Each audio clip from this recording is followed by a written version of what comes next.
The paradox of choice. What if more freedom didn't make life better? What if it made it worse? That's the core of the paradox of choice. We assume that more options mean more control, more satisfaction, more power. But at some point, having too many possibilities starts to break us. It doesn't free us.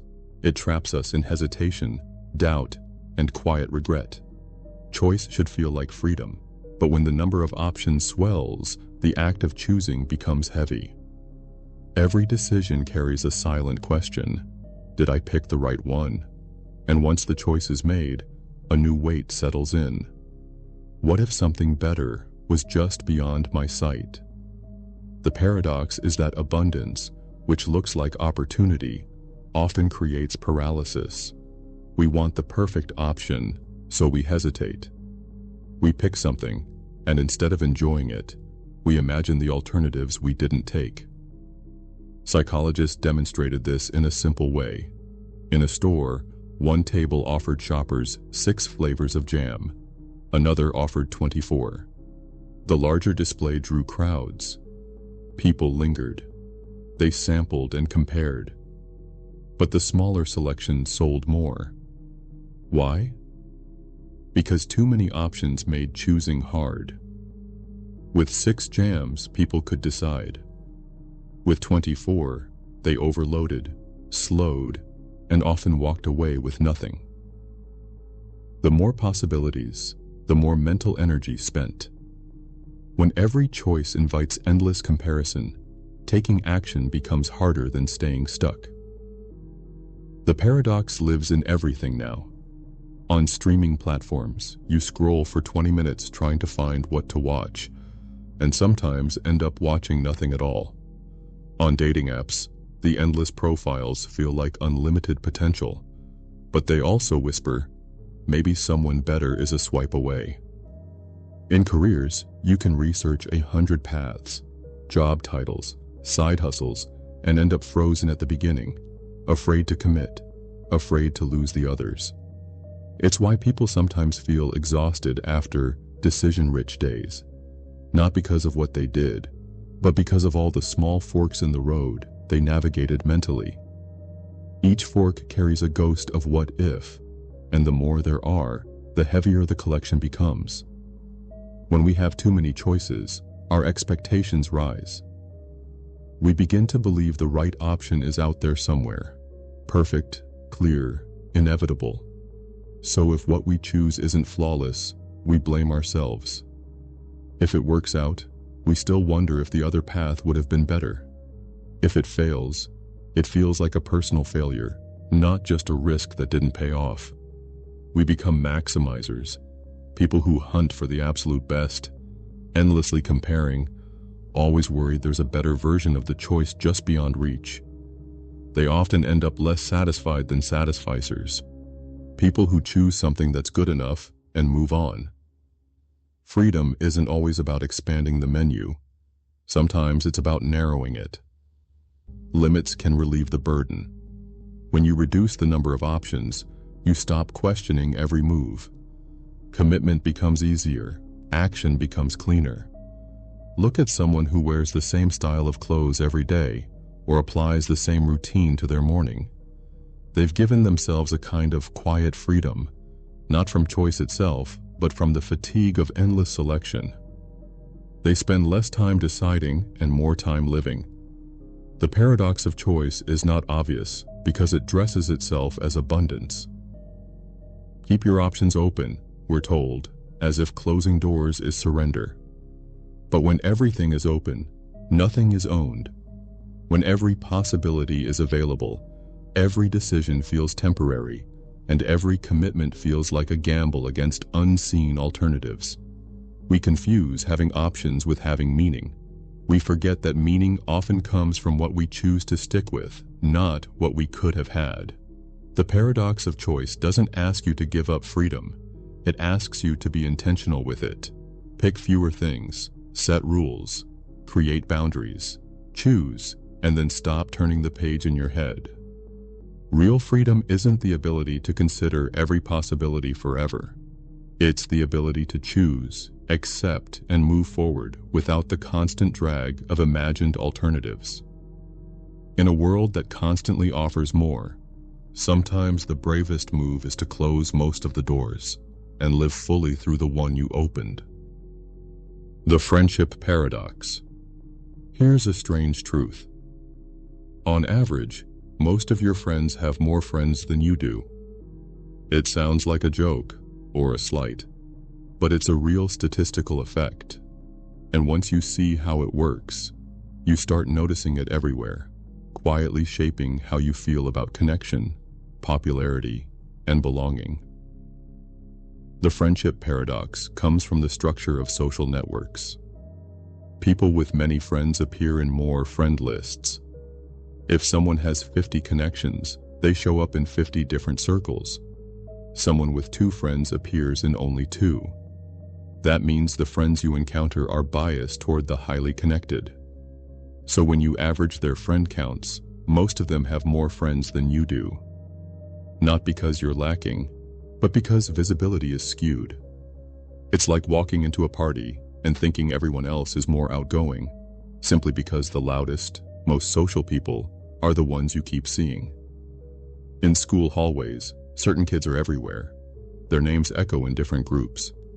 They're in photos, in group chats, in gossip.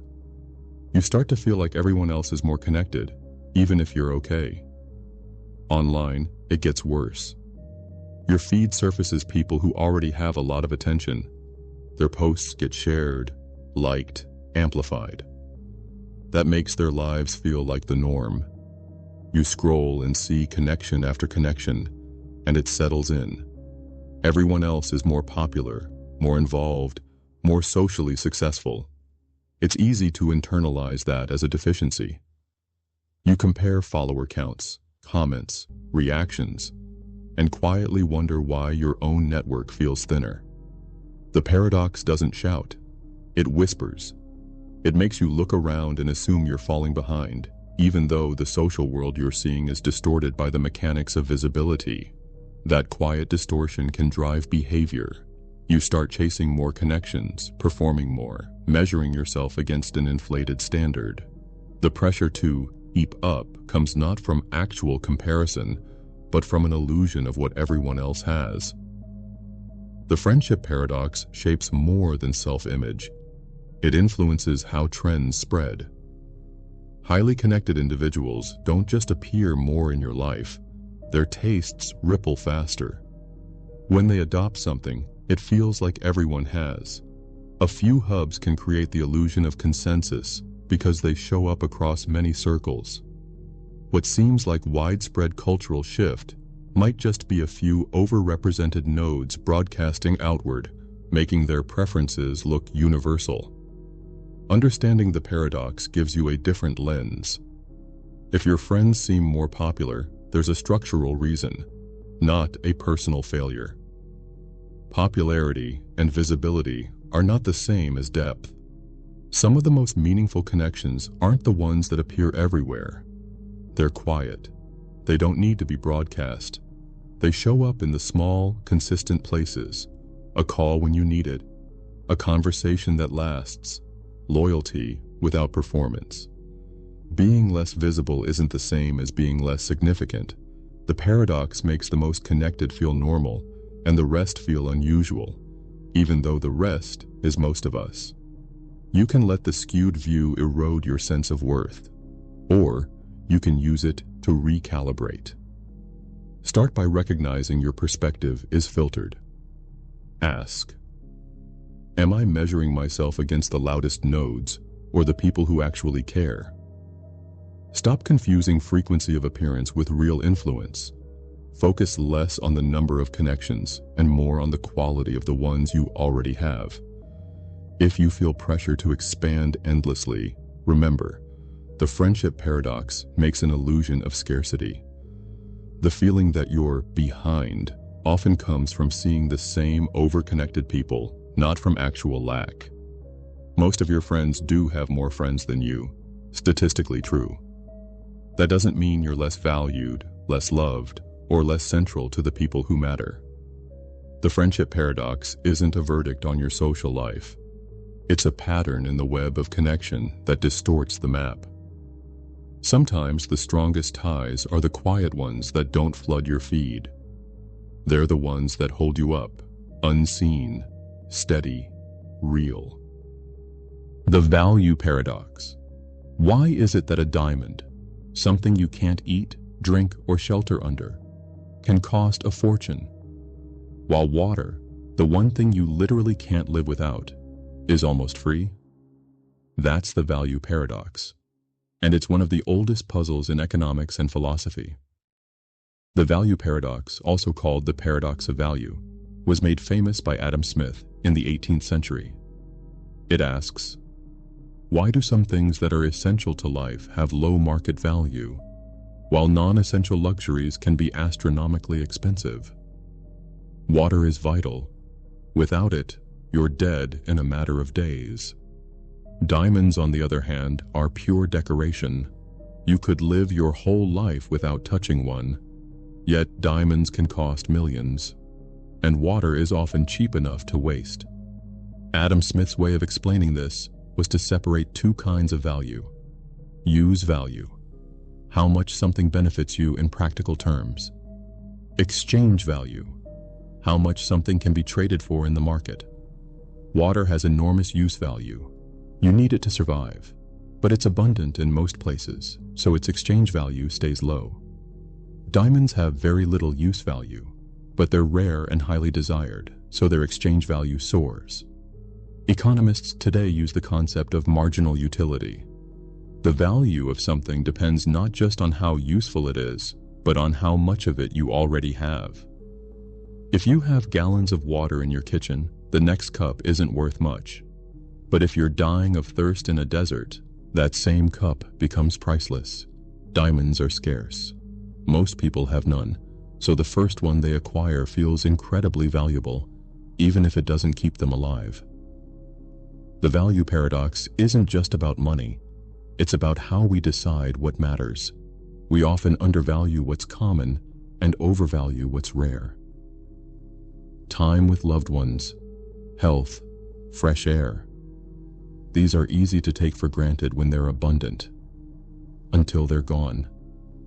Meanwhile, we can become obsessed with rare, shiny, or status-driven things, not because they're truly useful, but because their scarcity makes them feel important. There's a subtle danger here, confusing price with worth. In life, the most important things are often cheap in market terms, but priceless in human terms. And the most expensive things can turn out to be empty once you have them. Think of someone working endless hours to afford a luxury watch, but barely seeing their kids. Or a company pouring millions into a product no one actually needs, while neglecting something essential. The paradox forces you to ask, am I chasing what's truly valuable, or just what's expensive? The paradox works in the opposite direction too.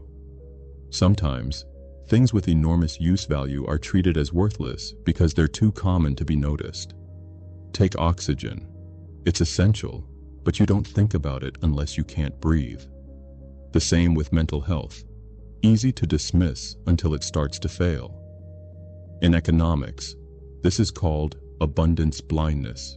When something is so plentiful, we stop assigning it value, even though it's the foundation of everything else. Scarcity changes perception. If something is rare, we instinctively treat it as more important, even if it's not. That's why marketing often manufactures scarcity. Limited edition, only 5 left, while supplies last. It hijacks the same instinct that makes us value diamonds. The problem is, scarcity can make us chase the wrong things. We end up trading time, energy, and even health for things that don't actually improve our lives. You can use the value paradox as a kind of personal audit. Ask yourself, what's abundant in my life that I might be undervaluing? What's scarce in my life that I might be overvaluing? If money didn't exist, what would I still protect at all costs? These questions strip away price tags and force you to think in terms of actual worth. The value paradox shows us that usefulness and price are not the same thing. The market rewards scarcity, not necessity. Life, however, doesn't care about market prices. Some of the most valuable things you have might be cheap: love, health, freedom, time. And some of the most expensive things might be, in the deepest sense, worthless. The trick is learning to tell the difference before scarcity, or loss, makes the truth obvious. The crocodile paradox. A crocodile steals a child. The parent begs for the child's return. The crocodile says, "I'll give the child back, but only if you can correctly guess what I'm going to do next." It sounds like a riddle, but this is actually one of philosophy's oldest and strangest logic problems. The crocodile paradox. And it traps both sides in an impossible loop. The rules are simple. If the parent guesses correctly, the crocodile returns the child. If the parent guesses incorrectly, the crocodile keeps the child. But what happens if the parent says, "You're going to keep the child"? Now the crocodile has a problem. If he does keep the child, the guess was correct. So by his own promise, he should return the child. But if he returns the child, then the guess was wrong, which means he should have kept the child. Either way, he breaks his own condition. The crocodile paradox is a self-referential problem, a statement that loops back on itself in a way that makes it impossible to fulfill. It's like saying, "I always lie." If that statement is true, it must be false. And if it's false, it could be true. The crocodile's promise becomes impossible to keep because the condition for keeping it destroys itself the moment the parent gives this kind of answer. Let's put it into two scenarios. Parent says, "You'll keep the child." If the crocodile keeps the child, the guess was correct. He must return the child. If the crocodile returns the child, the guess was incorrect. He must keep the child. Parent says, "You'll return the child." If the crocodile returns the child, the guess was correct. He should return the child. Consistent. If the crocodile keeps the child, the guess was incorrect. He can keep the child. Consistent. It's only that first answer, "You'll keep the child," that traps the crocodile in a logical deadlock. At first glance, it's just a quirky puzzle. But the crocodile paradox is a lesson in the limits of rules and promises. It shows how conditions can be set up in ways that make them logically impossible to fulfill. In real life, we often think rules are absolute. But in the wrong structure, they can contradict themselves, leaving no solution that satisfies them. This kind of problem shows up more than you'd expect. Think about legal loopholes, contracts, or political promises that are worded so carefully they end up tying themselves in knots. For example, a government promises, "We will never censor free speech." But what happens when speech itself calls for removing that promise? The act of keeping the promise might require breaking it. The crocodile paradox mirrors these real-world situations where self-reference collapses the logic it's built on. There's another reason this paradox sticks in people's minds: the human side. It's not just a thought experiment about words. In the story, a child's life is at stake. That emotional weight makes the paradox feel darker, almost cruel. It's a reminder that sometimes logic can't save you, and the outcome may depend on something outside reason. You can't argue your way out if the rules themselves are broken. Not all problems have solutions. Some setups are flawed at the core. The only way to win is not to play. Promises can fail by design. Even with perfect honesty, a promise based on a paradox can't be kept. Logic is powerful, but not all-powerful. It can expose contradictions, but it can't always resolve them. So what should the parent have said? Some versions of the puzzle suggest avoiding self-referential answers entirely. For example, "You're going to give my child back because it's the right thing to do." That breaks the loop and puts the burden on the crocodile's sense of morality. assuming a crocodile can have one. But the paradox isn't really about finding a winning move. It's about showing how language and logic can create situations where no action is consistent with the rules. The crocodile paradox isn't just a brain teaser, it's a warning. If the structure of your rules is flawed, no one can keep them, not even the one who made them. And in life, when we trap ourselves in impossible promises or contradictory conditions, sometimes the only way out is to step outside the game entirely.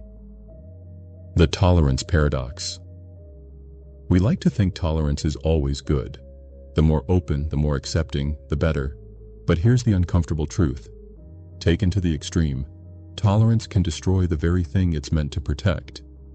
This is the tolerance paradox, a warning from philosopher Karl Popper about how unlimited tolerance can lead, not to peace, but to the end of tolerance itself. The paradox is simple.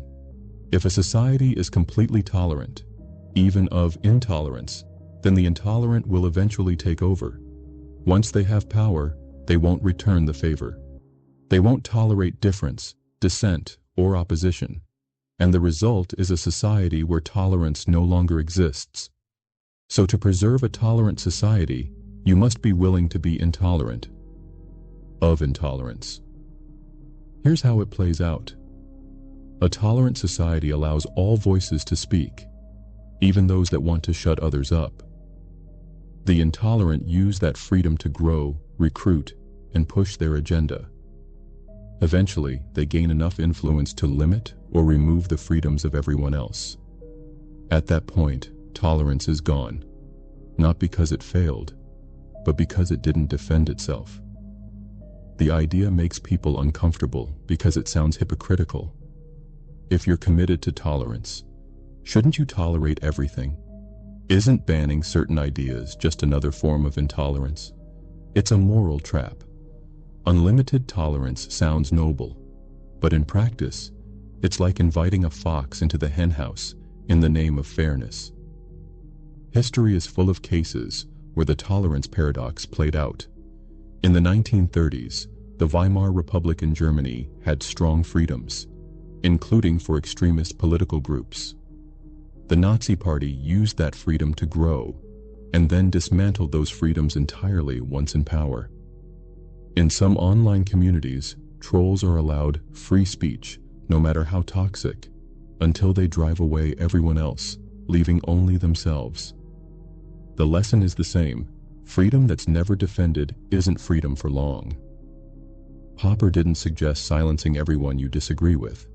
He argued that society should only restrict those who refuse to engage in reasoned debate, and instead use violence or coercion to get their way.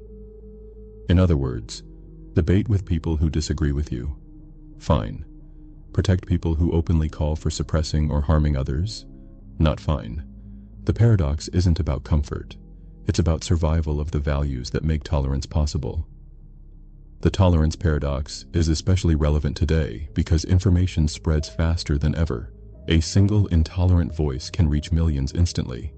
Groups that would have stayed small in the past can now organize, recruit, and act within weeks. If tolerance means anything goes, the intolerant can exploit that openness at a speed and scale that older societies never had to deal with. The paradox forces a painful choice. Do you shut down voices that are themselves calling for limits on freedom? Or do you risk letting them grow until they shut you down instead? Neither option feels good. One feels like betraying your principles. The other feels like watching them die. Some thinkers suggest the harm principle as a guide. Tolerate everything except direct harm to others. But even that gets messy. Is hate speech harm in itself, or only if it leads to action? Where do you draw the line between offensive ideas and dangerous ones? The tolerance paradox doesn't give you clean answers. It forces you to accept that defending tolerance isn't always polite, and sometimes it's messy. The tolerance paradox warns that tolerance isn't a passive virtue. It's not just about putting up with differences. It's about protecting the conditions that allow differences to exist at all. That means setting boundaries, That means saying no to those who would erase the freedom to say yes. Unlimited tolerance sounds peaceful, but in the end, it's a gamble. And history shows it's a gamble the intolerant usually win. If you want tolerance to survive, you can't give it away to those who will never return it. The hedonism paradox. We're told life is about being happy. Do what feels good, follow your bliss. But here's the twist. The harder you chase pleasure, the faster it slips away. This is the hedonism paradox, the strange truth that the direct pursuit of pleasure often destroys it. It sounds backward. If you want pleasure, shouldn't you go straight for it? In theory, yes. But in reality, pleasure is slippery. Focus on it too much, and it starts to lose its shape.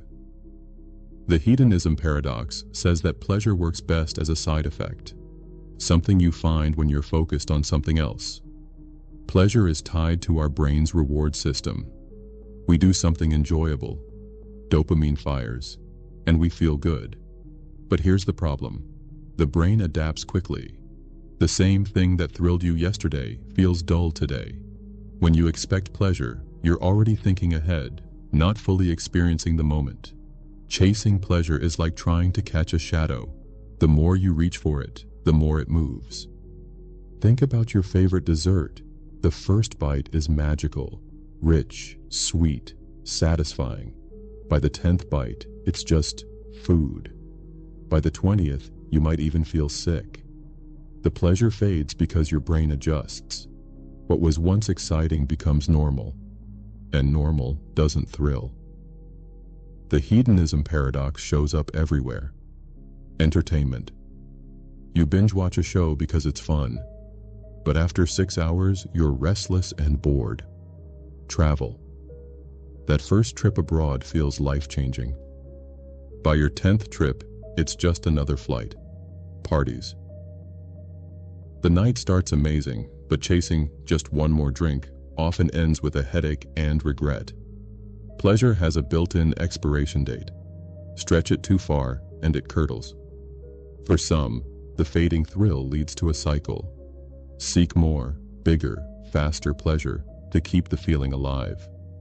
This is how addictions grow, from gambling to shopping to scrolling on your phone. Each hit delivers less joy, so you push harder for the next one. But the returns keep shrinking. Eventually, pleasure isn't the goal anymore. It's the chase.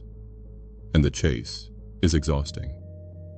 Philosophers have been talking about the hedonism paradox for centuries. Epicurus, often mistaken as a champion of wild indulgence, actually warned against overindulgence. True pleasure, he said, comes from moderation. John Stuart Mill argued that aiming for happiness directly was self-defeating. The best way to get it is to focus on something else, like purpose or growth, and let happiness follow. Both knew that pleasure can't survive being the main goal. So how do you enjoy pleasure without killing it? You treat it like a guest, not a hostage. Invite it in when it comes. Don't demand it stays forever. This means letting pleasure arrive naturally, while you're absorbed in work you care about, spending time with people you love, learning something new. In those moments, pleasure isn't the point, but it still shows up. In the past, pleasures were rare and hard to get. Now, they're endless and on demand. Food delivery, streaming entertainment, instant dopamine from likes and notifications. When pleasure is always available, it's easier to overdose on it, and harder to appreciate it when it's there. The hedonism paradox is amplified in a world that never stops offering the next hit. The hedonism paradox teaches that pleasure is fragile. Hold it too tightly, and it crumbles. Instead of chasing it head-on, focus on building a life that feels meaningful, with moments of joy as a byproduct, not the main course. Pleasure works best when you let it surprise you, when you stop hunting it like prey and let it wander into your path on its own. Because the truth is, the surest way to lose pleasure is to demand it. And the surest way to find it is to forget, for a moment, that you're looking. The paradox of thrift. Saving money is supposed to be a good thing. It's responsible. It's wise. It's what every financial expert tells you to do. But here's the strange twist. If everyone saves too much at the same time, the economy can actually collapse. This is the paradox of thrift. The unsettling idea that what's smart for you individually can be disastrous for society as a whole. On a personal level, saving makes sense. You put money aside, spend less, and protect yourself from hard times. But economies don't work like individuals. In a healthy economy, money moves. I spend on your business, you spend on someone else's, and so on. That flow creates jobs, incomes, and growth. If everyone stops spending and saves instead, that flow slows. Businesses earn less. They hire fewer people, or fire them. Those people then have less money to spend, which makes businesses cut back even more.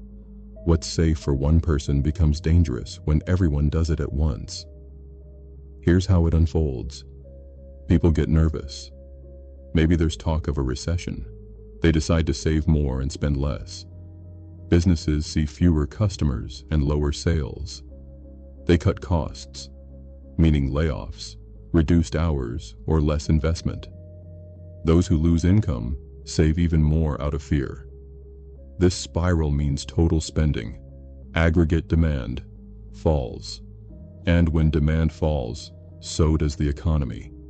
Ironically, in trying to protect yourself from a bad economy, you might help create one. If saving is good for one person, why isn't it good for everyone? Because economies are systems, not just sums of individuals. What helps you survive can hurt the system that helps you survive. It's like a stadium wave at a sports game. One person sitting down doesn't kill it. But if everyone sits at once, the wave dies instantly.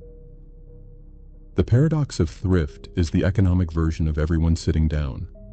This isn't just theory. It's happened before. During the Great Depression of the 1930s, people lost faith in the economy and started hoarding cash. Businesses failed, unemployment soared, and those without jobs spent almost nothing. The less people spent, the worse things got. Economist John Maynard Keynes argued that in times of crisis, governments need to step in, spend money, cut taxes, or do anything to keep demand alive.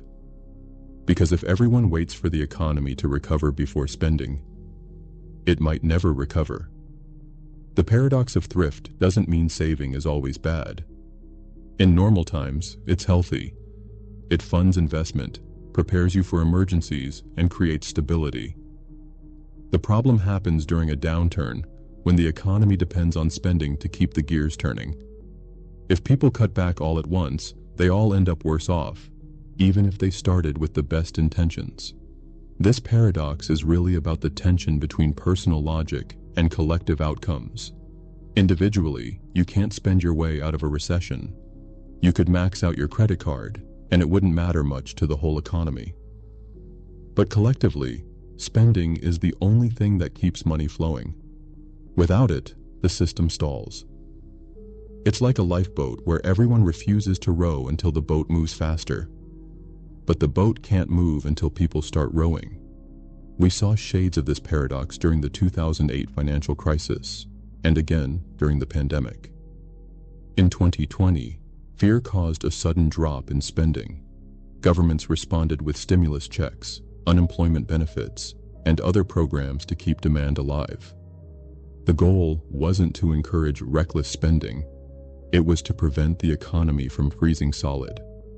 Without those interventions, saving too much could have made the crisis far worse. Part of what makes this paradox so powerful is fear. When we feel insecure about the future, we cling to whatever security we can get. Money in the bank feels safe, spending feels risky. But in an economy, spending is oxygen. Without it, businesses suffocate, jobs disappear, and the very security we're trying to protect, our income, gets weaker. It's a case where our survival instincts and economic reality point in opposite directions. The paradox of thrift shows that what's wise for one person can be harmful for everyone if done at scale. Saving is still important, but in a downturn, the economy needs spending to survive. That might mean governments funding projects, people supporting local businesses, or policies that put money directly in circulation. Because in the end, an economy is just all of us, passing value around. And if we all stop passing it, the system stops working, no matter how full our personal piggy banks are. The lesson? Save for your future, yes.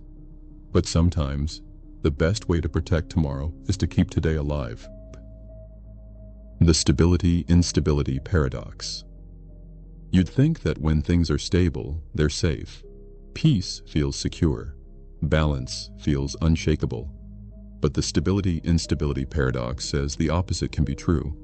That stability can actually create the very conditions for instability. In other words, when everything feels too safe, that's when danger might be building under the surface. The paradox is often used to describe politics, war, and economics. In a stable situation, people feel less urgency. They take bigger risks. They assume nothing will go wrong because nothing has gone wrong in a while. But those bigger risks can quietly make the system more fragile. Stability breeds complacency, and complacency plants the seeds of collapse. It's the same reason financial bubbles form during long economic booms, when people forget what a crash looks like. This paradox became famous in Cold War strategy. The United States and the Soviet Union had nuclear weapons powerful enough to destroy each other completely. That level of destructive capability made all-out war unthinkable. The cost would be total annihilation. In a strange way, that mutual fear kept things stable at the highest level. But here's the twist. Because leaders believed total war was impossible, they were more willing to engage in smaller conflicts, proxy wars, coups, political interference, thinking those wouldn't escalate. That's the paradox. The big stability of no nuclear war actually made smaller, dangerous conflicts more likely. In economics, long periods of market stability can lull investors into thinking risk has disappeared. Stock prices keep rising, volatility stays low, and people begin to believe the good times will last forever. So they borrow more, invest in riskier assets, and stretch the system to its limits. Eventually, a shock hits.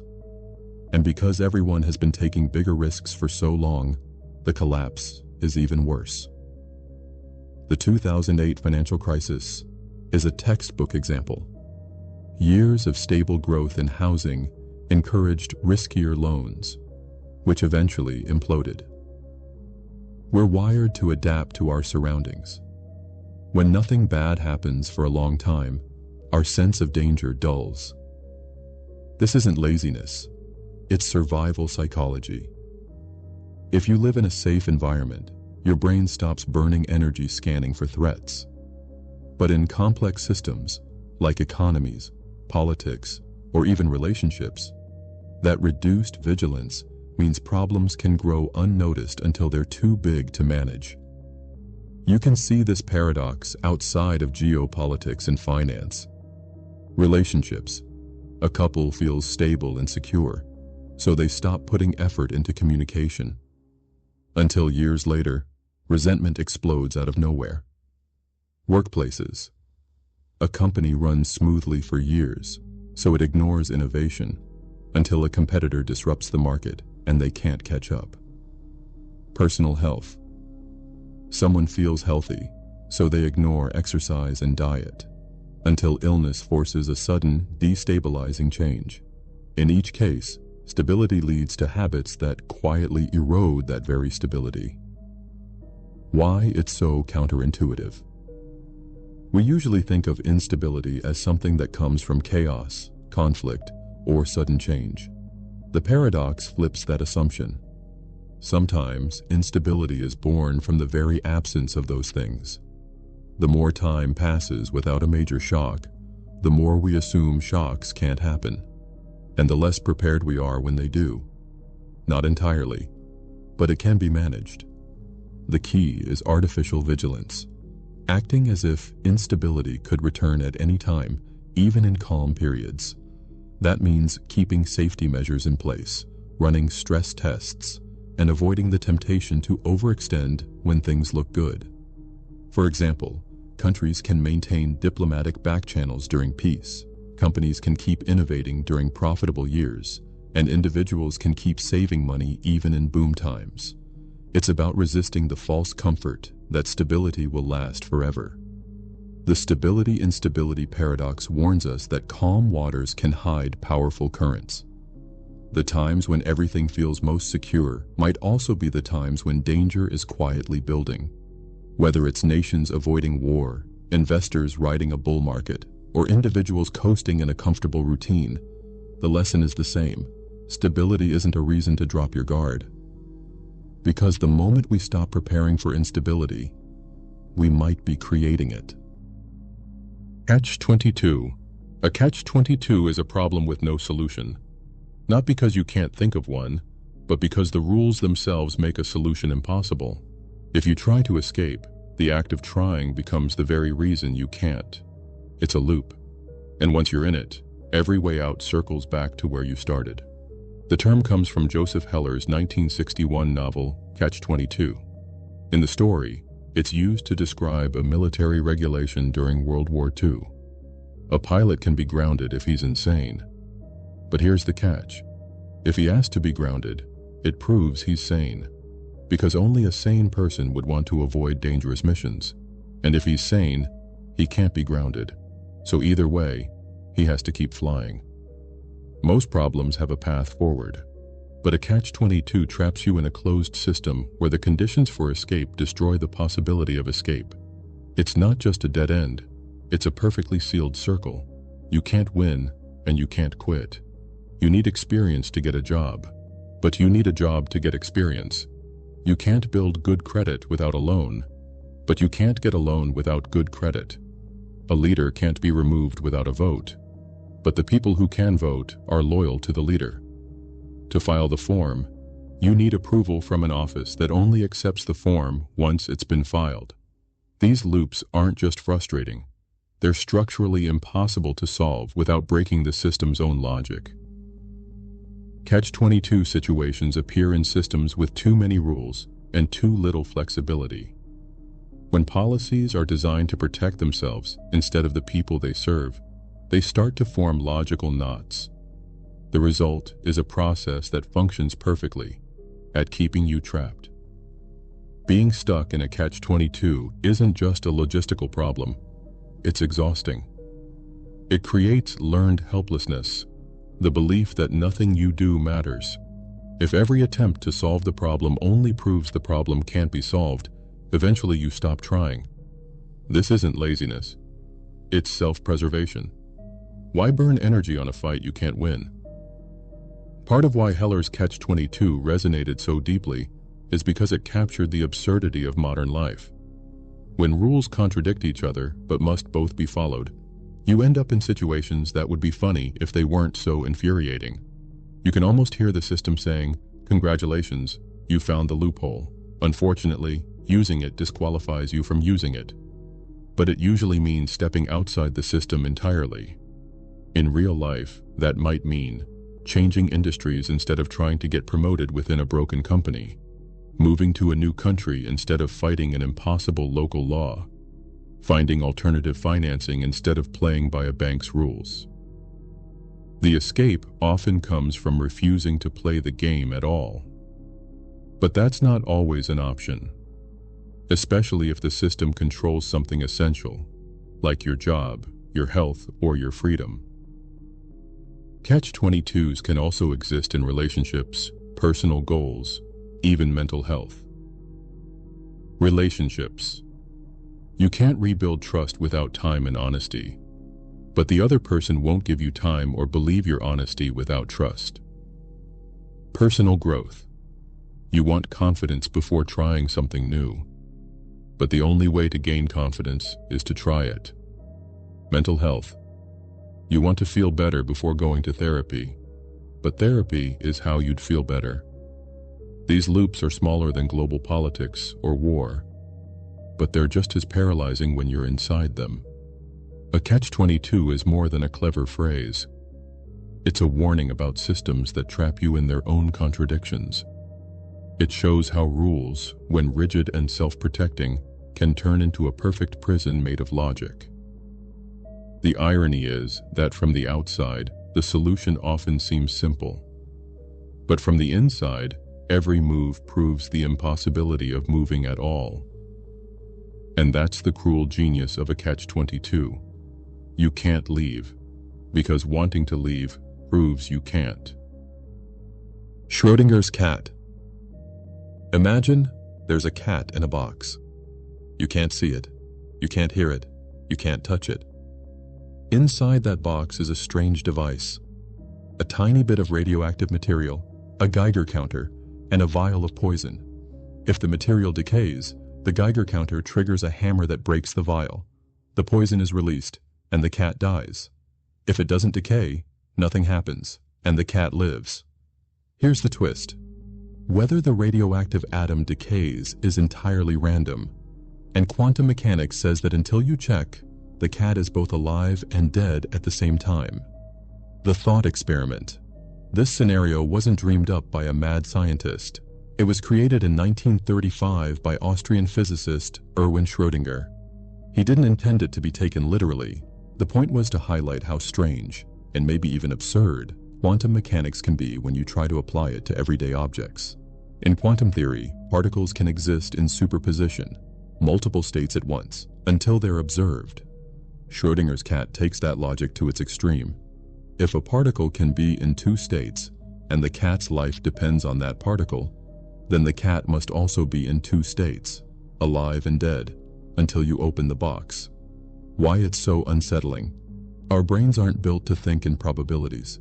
We like things to be one way or the other. On or off, yes or no, alive or dead.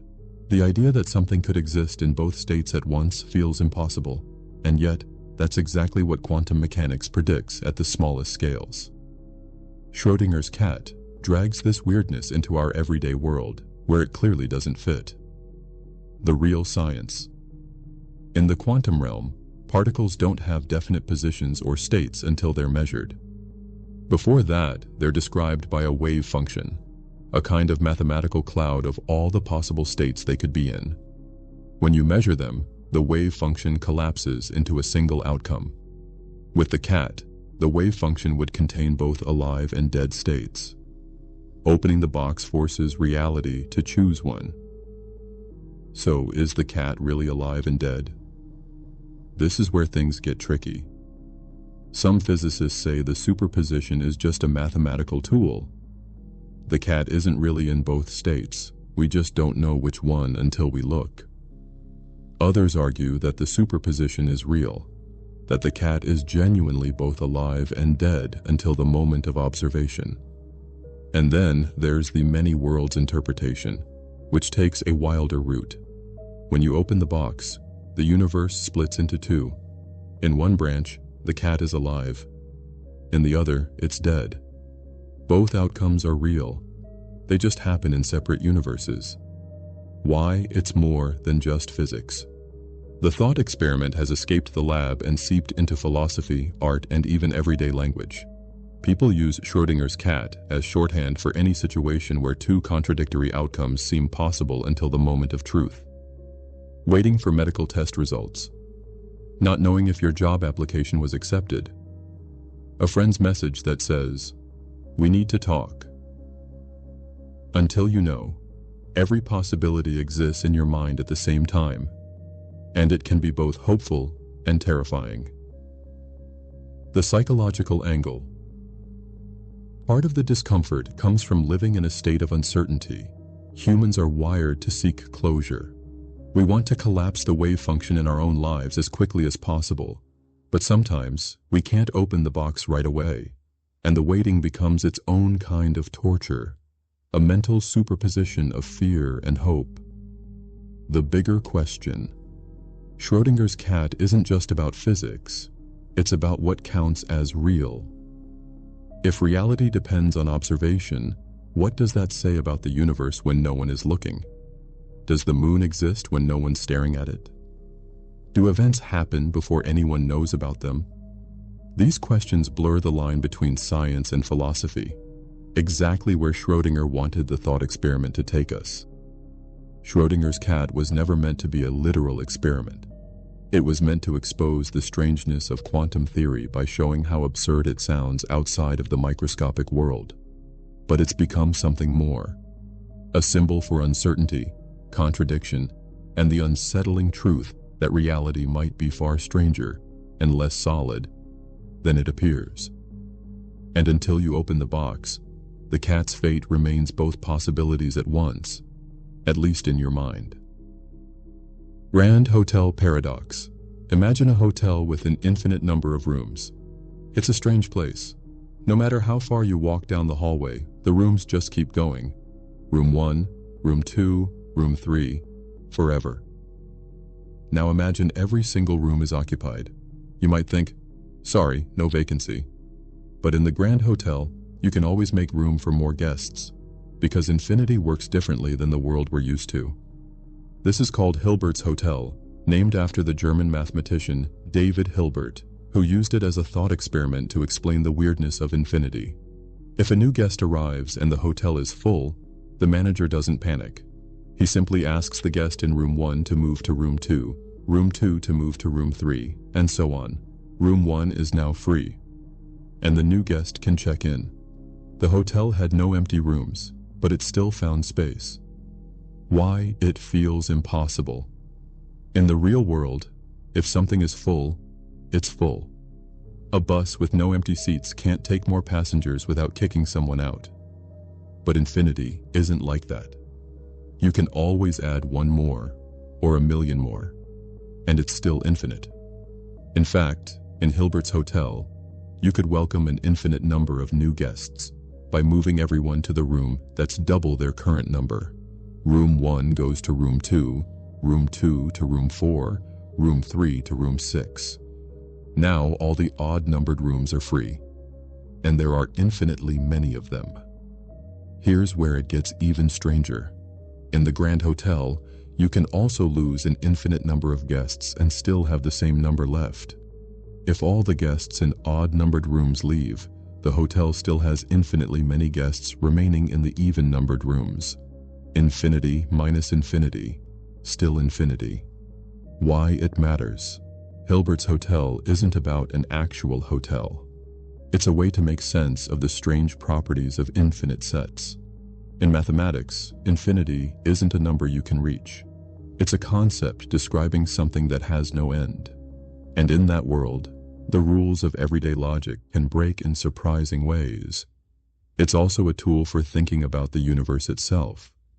If space or time is infinite, it might behave more like the Grand Hotel than we expect. Some cosmologists have used Hilbert's Hotel to illustrate the problems of imagining an infinite universe. For example, if the universe has existed forever, it's like a hotel that's been open an infinite amount of time, meaning there's no first guest or first day. And if there are infinite galaxies, then adding more doesn't change the total, just like the Grand Hotel always having room for more. Hilbert's Hotel also raises questions about the nature of reality and mathematics. Is infinity just an abstract idea that lives in our minds? Or is it a real feature of the universe? If infinity exists in the physical world, does that mean we could, in theory, create something like the Grand Hotel, a structure without end? Or does our finite physical reality mean true infinity can only exist on paper? You might not run into an actual infinite hotel, but you experience hints of this paradox in everyday life. Think about digital storage. Theoretically, you can keep adding new files as long as you have space. But in the virtual world, space feels different. You can copy a file infinitely without losing the original. Or think about numbers themselves. No matter how high you count, there's always another number waiting. That's the Grand Hotel on a mental level. You're walking down an infinite hallway made of numbers, and there's always another door. Part of why this paradox sticks with people is because it forces you to abandon the way you think about full and empty. In an infinite world, both can be true at once. The hotel can be full and still take more guests. It can lose infinite guests and still be full. It's a logic that feels impossible, but it's perfectly consistent within mathematics. Hilbert's Hotel isn't meant to describe a place you can visit. It's a reminder that infinity plays by different rules. It's a mind-bending thought experiment that challenges our assumptions about space, numbers, and limits. And it leaves you with an unsettling truth.